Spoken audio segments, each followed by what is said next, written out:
Bonjour à tous et à toutes, on se retrouve aujourd'hui pour cette nouvelle vidéo qui a pour but de vous expliquer simplement comment fonctionne le Soleil et toutes les étoiles de l'univers en général. Et bien commençons tout de suite par définir ce qu'est le Soleil. Le Soleil est une boule de plasma géante, dirait-on, avec ses 1,4 million de kilomètres de diamètre, le Soleil est gigantesque. Attention, le Soleil n'est pas une boule de gaz, il ne faut pas confondre. Mais comment fonctionne-t-il exactement? Il fonctionne, ou marche, ou carbure, grâce à la fusion de plusieurs atomes.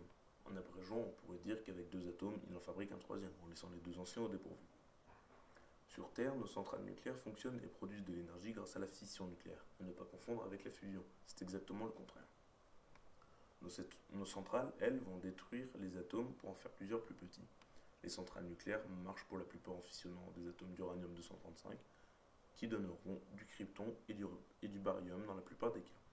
Mais ne nous attardons pas sur les centrales nucléaires. Le Soleil, lui, va fusionner des atomes d'hydrogène pour fabriquer de l'hélium. Un atome d'hydrogène va rencontrer un autre atome d'hydrogène pour en faire de l'hydrogène 2, appelé aussi deutérien, qui lui est constitué d'un proton et d'un neutron. Or, l'hydrogène simple est juste constitué d'un proton. Ensuite, l'hydrogène 2 va fusionner avec un atome d'hydrogène simple qui donneront de l'hélium 3, avec deux protons et un neutron pour le noyau, et deux électrons qui lui gravitent autour.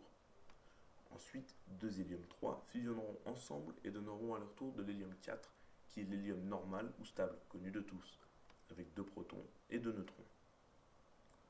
L'hydrogène 2 ou l'hélium 3 sont des isotopes de ces atomes. Un isotope est un isotope d'un atome, excusez-moi, est le même atome, mais avec un nombre de neutrons différents.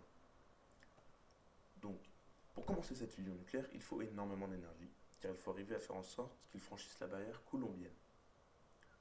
Cette limite, à partir de laquelle la force nucléaire attractive forte l'emporte sur la force électromagnétique répulsive des protons.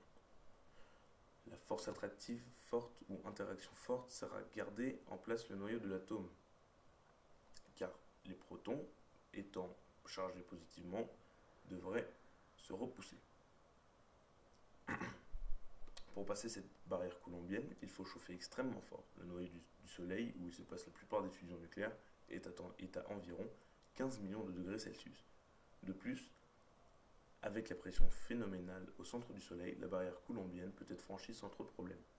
Une fois fusion faite, de l'énergie se libère sous forme de chaleur et de lumière, environ 250 mégaélectronvolts par fusion.